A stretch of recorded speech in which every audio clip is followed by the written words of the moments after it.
जी नहीं, जंगल राज की चर्चा इसलिए की कि चलते हुए मैं रामनगर में एक हमसे नाई समाज का एक व्यक्ति मिला, तो लोगों ने बताया कि भैया इनकी राजनीतिक सूझ बहुत अच्छी है, इनसे जरा पूछिए कि बिहार में क्या दशा है। तो मैंने उससे पूछा कि ये बताइए कि लालू जी और नीतीश जी के राज में क्या फर्क है। तो उसने बहुत अच्छी बात बताई। मैंने जब पदयात्रा शुरू की थी तब, उसके बाद तो लोगों ने और बताया कि भैया लालू जी के राज और नीतीश के राज में फर्क कुछ नहीं है। दोनों के ही राज में जनता का हजामत पूरा बना है। फर्क बस इतना ही है कि लालू जी के राज में ये हजामत जो है जनता का वो अपराधी बनाते थे, और नीतीश के राज में ये हजामत अब अधिकारी बना रहे हैं। लालू जी के राज में लूट मार का काम अपराधी कर रहे थे, नीतीश के राज में लूट मार का काम अब अधिकारी कर रहे हैं। लालू जी के राज में जो अपराधी था वो शाम होने के बाद गन लगाकर लूटता था, नीतीश के राज में अफसर दिन में कलम लगाकर लूट रहा है। तो फिर उसने कहा इसीलिए भैया लालू जी का जो राज था, अगर वो अपराधियों का जंगल राज था, तो जो नीतीश का राज है वो अधिकारियों का जंगल राज है। और इस बात को मैंने पिछले 17 महीनों में जहां पर भी मैं गांव में गया हूं बात किया है, ज्यादातर लोग इस बात से सहमत है कि नहीं भैया ये आकलन बिल्कुल ठीक है। एक बात सवाल और है कि आपने ये भी कहा था कि अभी जो बच्चों के लिए आप वोट करेंगे जी, इसमें सारे लोग कहते हैं कि मैं रोजगार दूंगा, कोई ऐसी पार्टी तो है नहीं जो कहती है रोजगार हम नहीं देंगे। बच्चों के लिए फिर कैसे वोट करें? बच्चों के लिए वोट देना और रोजगार के लिए वोट देना दोनों में फर्क है। आप पार्टी कह रही है कि हम किसने आकर रोजगार के लिए वोट मांगा, हमको बताइए। लोग तो ये कह रहे हैं कि भैया भारत को मजबूत बनाना है, पाकिस्तान को सबक सिखाना है, इसलिए वोट दीजिए। लोगों ने कहा कि हमने पुलवामा कर दिया इसलिए वोट दीजिए। लोग ये कह रहे हैं कि तुम हमारी जाति के हो, तुमको आरक्षण देंगे इसलिए वोट दीजिए। लोग ये कह रहे हैं कि भाई भारत को मजबूत बनाना है इसलिए वोट दीजिए। लोग ये कह रहे हैं कि हमने मंदिर बना दिया इसलिए वोट दीजिए। लोग ये कह रहे हैं कि मुसलमान नहीं जीतना चाहिए इसलिए वोट दीजिए। लोग ये कह रहे हैं कि तुम हमारे बच्चे को इस बार मुख्यमंत्री बनाना है इसलिए वोट दीजिए। लोग कहाँ कह रहे हैं कि हम तुमको रोजगार देंगे इसलिए वोट दीजिए। मुझे कोई वक्तव्य किसी नेता का दिखा दीजिए। ये तो घोषणा पत्र में एक बात मेंशन किया है। आप मुझे बताइए किसी बिहार के नीतीश कुमार ने, लालू जी ने, नरेंद्र मोदी ने, लोग सैकड़ों भाषण यहाँ उन्होंने दिए हैं, मुझे निकाल कर दिखाइए जहां उन्होंने ये कहा हो कि मैं आपके बच्चों के पढ़ाई के लिए व्यवस्था कर रहा हूं, मैंने 5 वर्ष में किया है इसलिए मुझे वोट दीजिए। ये किसी ने नहीं कहा है, भ्रम मत पालिए। अरे आप सुन तो लीजिए। अगर मैं तो आपको कैमरे पे दावा कर रहा हूँ, मोदी जी का भाषण आप मुझे सुना दीजिए जिसमें मोदी जी ने ये कहा है कि पिछले 5 वर्ष में हमने आपकी शिक्षा व्यवस्था, आपके बच्चों के पढ़ने की व्यवस्था कर दी इसलिए मुझे वोट दीजिए। मोदी जी ये कह रहे हैं कि हमने आपके 5 किलो राशन की व्यवस्था की है इसलिए वोट दीजिए। मैं कह रहा हूँ कि 5 किलो राशन से आपका पेट भरेगा, आपके बच्चों का भविष्य नहीं सुधरेगा। दोनों में फर्क करना समझिए। सर लोग आप पर क्यों भरोसा करें? पहले भी नेताओं से लोग ठगे जा चुके हैं। बिल्कुल सही बात है। और आप खगड़िया में मैं अभी आया हूँ इसलिए आपको दोष नहीं दूंगा, लेकिन अगर आपने मेरे वक्तव्यों को सुना होगा तो मैं पहला ही लाइन कहता हूँ कि मुझ पर बिल्कुल भरोसा मत करो, मुझे वोट मत दो, मेरा कोई दल नहीं है। लेकिन जिस पर भी तुम्हारा भरोसा है, जिसको भी वोट देते हो, उसको मुफ्त में वोट मत दो। मैं ये भी कहता हूँ कि अगर आप अपने जात वाले को गेहूं चावल बेचते हैं तो उससे पैसा लेते हैं कि नहीं लेते हैं? दूध कपड़ा सब्जी बेचते हैं उससे पैसा लेते हैं कि नहीं लेते हैं? तो फिर अगर अपने जात वाले को भी दे रहे हो तो वोट मुफ्त में क्यों दे रहे हो? वोट अपने जात वाले को देना है दो, लेकिन कम से कम उससे अपने बच्चों के लिए रोजगार और पढ़ाई को मांगो। मुफ्त में वोट दोगे तो वोट चाहे मोदी को दो या लालू को दो, नीतीश को दो कि प्रशांत किशोर को दो, नुकसान होगा ही होगा। मैं ये बात बता रहा हूँ, मैं किसी को नहीं कहता हूँ, मैं सामने से खड़ा होकर कहता हूँ कि अगर हम पर भरोसा करके हमको वोट दोगे तो मैं भी कल आपको ठग सकता हूँ। इसलिए भरोसा हम पर मत करो, अपने आप पर भरोसा करो, अपने बच्चों के लिए खड़े हो, अपने बच्चों का चेहरा देखकर वोट दो। मोदी, लालू, नीतीश, प्रशांत किशोर का चेहरा देखकर वोट मत दो। एक मिनट प्रशांत जी, हमको ये बताओ, अभी जिस तरह से कांग्रेस के नेताओं को हैदराबाद शिफ्ट किया गया, क्या नीतीश जी के लिए मुश्किल बढ़ेगी? देखिए, जब आप 42 विधायकों के साथ कुर्सी पर बैठे हैं तो आपकी प्राथमिकता और आपकी स्थिति कभी भी वो सरकार स्थिर हो ही नहीं सकती है। नीतीश कुमार जब 42 विधायक उनके जीते तो मैं आपको कैमरे पे कह रहा हूँ 2020 में, तब मैं बंगाल में था, मेरी उनसे 2 बार बात हुई। मैंने उनको सुझाव भी दिया कि सर आप मुख्यमंत्री मत बनिए, 42 जब जनता ने आपको नहीं वोट दिया है आप क्यों मुख्यमंत्री बन रहे हैं? और 5 बजे शाम तक ये कहते रहे नहीं नहीं बिल्कुल आप सही सलाह दे रहे हैं, मुझे मुख्यमंत्री नहीं बनना है। 6 बजते फिर पलट के भाजपा के साथ बना लिए। फिर उनको लगा कि भाजपा वाले, उन्होंने क्या कहा कि भाजपा वाले मेरा दल तोड़ रहे हैं इसलिए मैं भाजपा छोड़कर महागठबंधन में जा रहा हूँ। वहां गए, 1 साल में फिर वहां अकुलाहट होने लगी। अब कह रहे भैया महागठबंधन वाले, आरजेडी वाले ठीक से काम नहीं करने दे रहे, इसलिए फिर वापस भाजपा में गए। अब कोई उनसे ये पूछने वाला नहीं है कि अगर भाजपा वाले आपका दल तोड़ रहे थे साल भर पहले तो फिर उसी दल के साथ काहे गए हो? तो ये तो स्वाभाविक है, जब आपकी स्थिति कमजोर रहेगी तो आप सरकार चलाने से ज्यादा आपकी तो प्राथमिकता बस इतनी है कि आप कुर्सी पर बैठे रहें, चाहे कांग्रेस के साथ रहिए, भाजपा के साथ रहिए, आरजेडी के साथ रहिए। और ये बिहार का दुर्भाग्य है कि जब हम लोग को अपने रोजगार, पढ़ाई, पलायन पर चर्चा होनी चाहिए तो दिन रात यही चर्चा हो रही है कि कांग्रेस का आदमी कहाँ भागा, नीतीश कहाँ भागे, लालू कहाँ गए। अरे भैया कोई आ जाए, 35 वर्ष से इन चारों पार्टियों ने राज यहाँ किया है कि नहीं किया? यूपीए की सरकार रही है ना दिल्ली में, 10 वर्ष कांग्रेस वाले भी शासन में रहे हैं और 10 वर्ष से अभी मोदी जी भी शासन में हैं। आप जरा मुझे बताइए, बिहार से पलायन रुक गया? खगड़िया के में बच्चों के परिवारों की स्थिति सुधर गई? पहले 40 वर्ष कांग्रेस का शासन था, 15 वर्ष लालू जी थे, अभी 18 वर्ष से नीतीश कुमार है। बिहार 1990 में जब लालू जी मुख्यमंत्री बने तो देश का सबसे गरीब और पिछड़ा राज्य था। 2005 में जब लालू जी हटे, नीतीश कुमार मुख्यमंत्री बने तो भी देश का सबसे गरीब और पिछड़ा राज्य बिहार था। और आज 2023-24 में भी देश का सबसे गरीब और पिछड़ा राज्य बिहार ही है। हम लोग 28वें पर जो 1990 से पहले आए हैं, आज तक 28वें नंबर पर ही है, 27 नहीं हुए। सर हम पूछ रहे हैं पद यात्रा का जो है, सुना जाए सर? कहाँ से भी बिहार के युवा को तीनों पद यात्रा का जो आप कार्यक्रम कर रहे हैं, 17 महीना जो चलती है और फिर आगे तक कार्यक्रम साल भर का है, इसका रिजल्ट क्या निकलने वाला है ये मैं जानना चाहता हूँ। रिजल्ट ये निकलने वाला है कि बिहार की जनता जो इन सारे दलों से त्रस्त है वो मिलकर एक नया दल बनाएगी। और मेरा ऐसा मानना है कि पदयात्रा के प्रभाव से समाज में एक बड़ा वर्ग खड़ा होगा और वो उन लोगों का चुनाव करेगा जिन पर उनका भरोसा होगा, जो उनके बच्चों के लिए, जिनको सुधारने, जिनके पास समाज की नजर में बिहार को सुधारने के लिए, उनके बच्चों के बेहतर भविष्य के लिए न सिर्फ जज्बा और नियत होगी बल्कि उनके पास उसको सुधारने का एक कार्यक्रम भी होगा। आज आप नीतीश कुमार, लालू यादव या अन्य पार्टियों के बारे में आप बोल रहे हैं ये योजना चल रहा है, ये योजना चल रहा है, लेकिन हम ये क्यों नहीं कहेंगे आप हजमौला देने का काम प्रसाद किशोर ही करते थे? अगर आपका सवाल पूछने का लहजा तो बड़ा अजीब सा है, लेकिन अगर आपका ये कहना है कि पहले हमने उनकी मदद की है तो आज उनका विरोध क्यों कर रहे हैं, ये जायज सवाल है। लोग सवाल मैंने 2014-15 में नीतीश कुमार की मदद की थी, लेकिन 2014-15 के नीतीश कुमार में और आज के नीतीश कुमार में जमीन आसमान का फर्क है। मान्यवर, 2014-15 में जिस नीतीश कुमार की मैंने मदद की थी, ये वो नीतीश कुमार थे जिनके बारे में बिहार में एक बड़ा वर्ग मानता था कि ये आदमी बिहार को सुधारने की दिशा में काम कर रहा है, सुशासन बाबू उनको कहा जाता था। आज जिस नीतीश कुमार का मैं विरोध कर रहा हूँ, पूरे बिहार की जनता मान रही है कि इस आदमी को प्रशासन सुशासन से कोई मतलब नहीं है, अपने कुर्सी से मतलब है और इनका राज सुशासन का राज, सुशासन न होकर अपराधियों का जंगल राज है।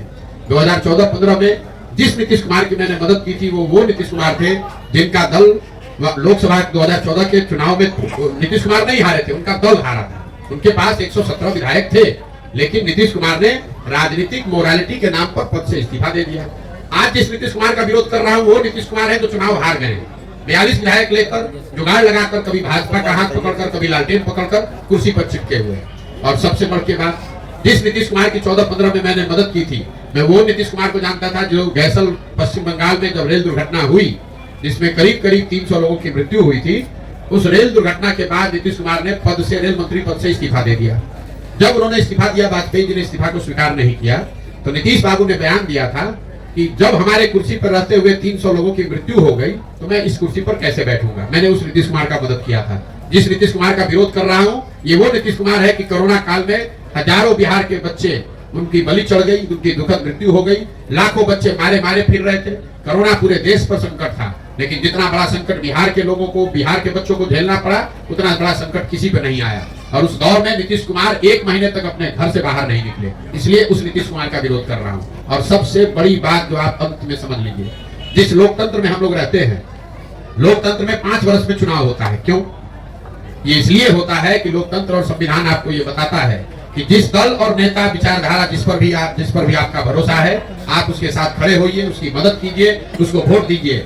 लेकिन वो वोट, वो भरोसा 5 वर्ष के लिए है, जिंदगी भर की बदुआ मजदूरी नहीं है। अगर आपके दिमाग से मैं चलूं तब तो एक बार आपने वोट दे दिया तो जीवन भर के लिए वही आदमी रहिए, चुनाव कराने की जरूरत क्या है। महोदय, आप तो लोकतंत्र ही खत्म कर देंगे। एक बार आप दे दिए वोट मोदी जी को तो फिर चुनाव का, फिर वोट बदलने का अपने अधिकार ही खो दिया आपके हिसाब से। तब तो एक बार मोदी जी बन गए प्रधानमंत्री, अब काहे के लिए वोट देने जाते हैं?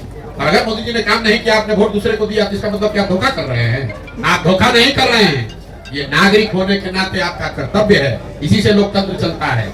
जब कोई अच्छा कर रहा है या आपका उस पर भरोसा है तो आप उसके साथ खड़े होइए। जब वो अच्छा नहीं कर रहा है तो जितनी ताकत से उसकी मदद की है उतनी ही ताकत से उसको धक्का देके बाहर भी हटाना ये नागरिक की जिम्मेवारी है। हिंदुत्व के नाम पर एक मिनट, हिंदुत्व के नाम पर वोट देने वाले जनता को आप कैसे काउंटर करेंगे जो विकास के मुद्दे को प्राथमिकता नहीं देती? मेरे भाई ऐसा है, ये आपका भ्रम है कि हिंदुत्व के नाम पर या जाति के नाम पर ही वोट पड़ता है। मैंने शुरू में ही कहा वोट 4 महत्वपूर्ण बिंदु पड़ते हैं, उसमें एक हिंदुत्व भी फैक्टर है। पूरे देश में 80% हिंदू रहते हैं। पिछले बार जब लोकसभा का चुनाव हुआ भाजपा को इतनी बड़ी जीत मिली तो भाजपा को कुल 38% वोट मिला है। 80% हिंदुओं के देश में अगर भाजपा को 38% वोट मिला है, इसका मतलब है कि आधे से ज्यादा हिंदुओं ने भाजपा को वोट नहीं दिया। तो काहे आप बेकार घबराए जा रहे हैं? आप करें कैसे काउंटर करेंगे? हम काउंटर ऐसे करेंगे कि जो हिंदू भाजपा को वोट नहीं कर रहा है उसको कहेंगे कि तुम आओ और इस नए विकल्प में जुड़ो, और उसके साथ साथ जो हिंदू भाजपा को वोट दे रहे हैं उनको भी कह रहे हैं कि तुम हिंदू होने के नाम पर कितना दिन वोट देते रहोगे, अपने बच्चों के लिए, रोजगार और पढ़ाई के लिए वोट करो। प्रशांत जी की नजर में बिहार में नया विकल्प क्या है? नया विकल्प बिहार के लोगों के द्वारा मिलकर बनाए जाने वाला वो बनाए जाने वाला दल है जो यहाँ बिहार में सही मायनों में जनता का राज कायम करे और लोगों को ये जो राजनीतिक बंधुआ मजदूरी है, जहाँ लोग भाजपा के डर से लालू और लालू के डर से भाजपा को वोट देने के लिए बाध्य हैं, इस राजनीतिक गुलामी से, राजनीतिक बंधुआ मजदूरी से बाहर निकालें, ये मेरा रास्ता है। क्या लोकसभा चुनाव से पहले पार्टी का अनाउंस करेंगे प्रशांत किशोर? क्या लोकसभा चुनाव से पहले हमने एक बार जो बात कह दी उससे हम डिगेंगे नहीं। पदयात्रा जब शुरू हुई उसके 6 महीना पहले 5 मई 2022 को पटना के प्रेस वार्ता में हमने बताया कि पार्टी पदयात्रा खत्म होने के बाद ही बनेगी और इसका कोई समय निश्चित नहीं है, चाहे हमको 1 बरस लगे या पदयात्रा करने में 4 बरस लगे। पार्टी तब बनेगी जब पदयात्रा पूरा हो जाए, और जब बन जाएगी उसके बाद जो चुनाव आएगा सामने, वो चाहे वार्ड सदस्य का चुनाव हो, मुखिया का चुनाव हो, लोकसभा हो, विधानसभा है, सब लड़ा जाएगा। लेकिन सिर्फ चुनाव लड़ने के लिए आज हड़बड़ी में पार्टी बना दें तो फिर हमारी दशा भी वही होगी जो दूसरे लोगों की है। जब चुनाव आया, दल बना लिया, 4 आदमी झंडा लेकर खड़ा हो गया, ये वो प्रयास नहीं है। पूरे बिहार में जब पदयात्रा पूरी हो जाएगी, कम से कम 2/3 बिहार में पूरा हो जाए, उसके बाद सारे लोग जो दल बनाना चाहते हैं वो जुड़ जाएं, वो मिलकर दल बनाए, तो फिर उनके साथ दल बनाया जाएगा, चुनाव लड़ा जाएगा। हम इसके नेता नहीं हैं, हम इसके कुम्हार हैं। जो घड़ा है वो तो मिट्टी और चाक से बनता है। कुम्हार कितना भी होशियार हो, अगर मिट्टी, बढ़िया मिट्टी और चाक ना हो तो घड़ा नहीं बन सकता है। बिहार में हम पदयात्रा के जरिए वो मिट्टी, वो अच्छी मिट्टी और चाक ढूंढ रहे हैं और अपने अनुभव से उस मिट्टी को गूंद कर उस चाक पर थोड़ा सा उसको सहारा देंगे और वो बढ़िया घड़ा बनकर आएगा। आप चिंता मत कीजिए।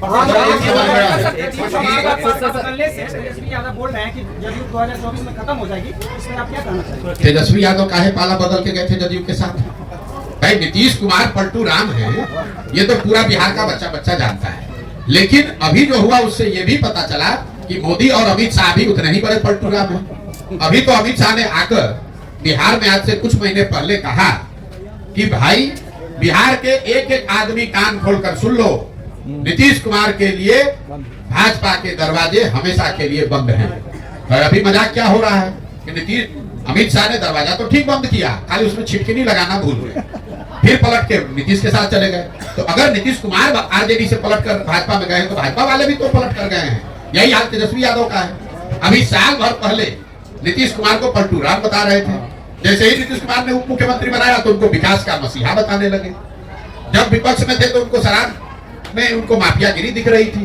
नीतीश कुमार शराब माफिया के सरदार दिख रहे थे, उनको उप मुख्यमंत्री बना दिया तो बस उनको नीतीश कुमार ने अपना राजनीतिक गुरु दिखने लगा।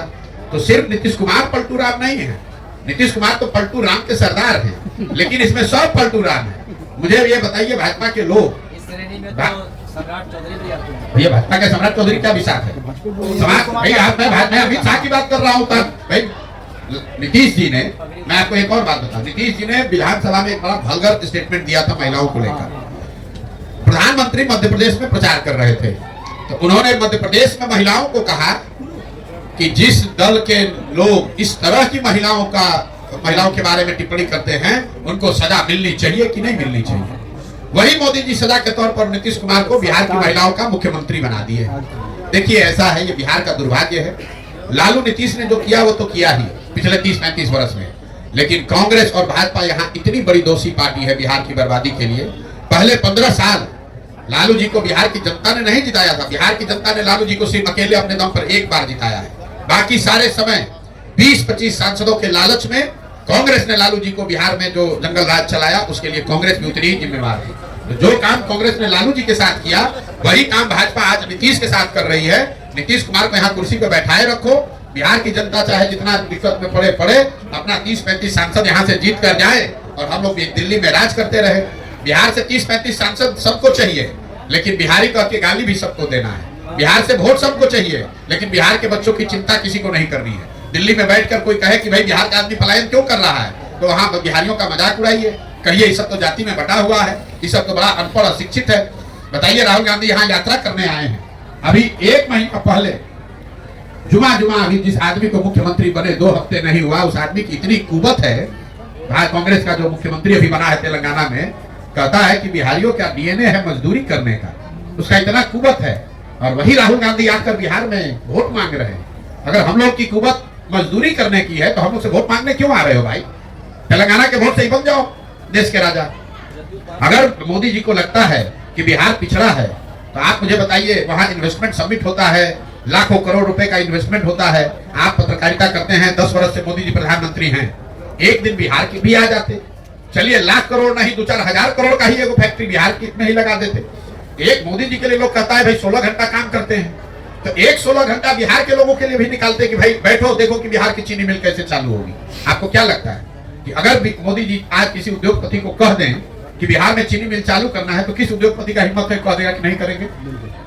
और जिस गुजरात से 26 MP जीत कर गया, वहां हर 10वें दिन मोदी जी इन्वेस्टमेंट करा रहे हैं, वहां हर 15 दिन जाकर वहां बैठक कर रहे हैं, गुजरात की विकास की चिंता कर रहे हैं, 1 लाख करोड़ का बुलेट ट्रेन बना रहे हैं। और आपका ये खगड़िया कुशेश्वर स्थान का पैसेंजर ट्रेन अभी 40 वर्ष से अदर में अटका हुआ है, किसी ने उसकी बात की?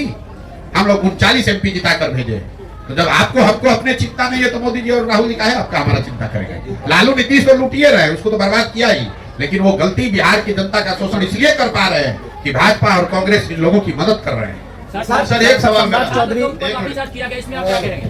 पटना में इस तरह 7 लोग पिटा गया। मेरे भाई नीतीश कुमार जब से मुख्यमंत्री हैं, पिछले 4-5 वर्षों में लाठीचार्ज करना, आप ये बताइए किस पर लाठीचार्ज नहीं हुआ है?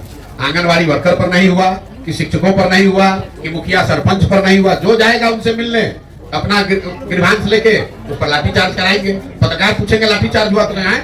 ऐसा हुआ है? अच्छा को तो अभी पता करते हैं। सर पत्रकार के ऊपर भी लाठीचार्ज हुआ है।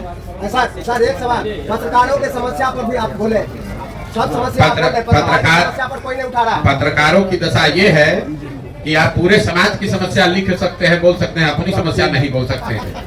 तो आप लोग दधीची की हड्डी की तरह अपना कुर्बानी करते रहे। आप उठाएंगे आवाज, तो उठा ही रहे। बिहार के लिए आवाज उठाएंगे, दलितों के लिए आवाज, और पत्रकारों की समस्या पर कोई नहीं आवाज उठाता। हर जगह पत्रकारों की समस्या पर आवाज उठा रहे हैं। सर एक सवाल मेरा है कि ये जो पद यात्रा प्रशांत किशोर की है, जो बिहार के लिए हर जिलों, हर गांव, हर कस्बों में जाने की जो चर्चा चल रही है, चर्चा चल नहीं रही है, यात्रा चल रही 17 महीने। दूसरा बात यह है कि ये जो पद यात्रा का जो नया विकल्प बनेगा, चाहे लालू की सरकार हो या नीतीश की सरकार हो, जो विफलता का कारण दिख रहा है, और ये चीज आप खुल के भी बोल रहे हैं, तो इनका क्या विकल्प प्रशांत किशोर होगा या इनका विकल्प जनता का राज होगा, जिसका नाम है जन सुराग।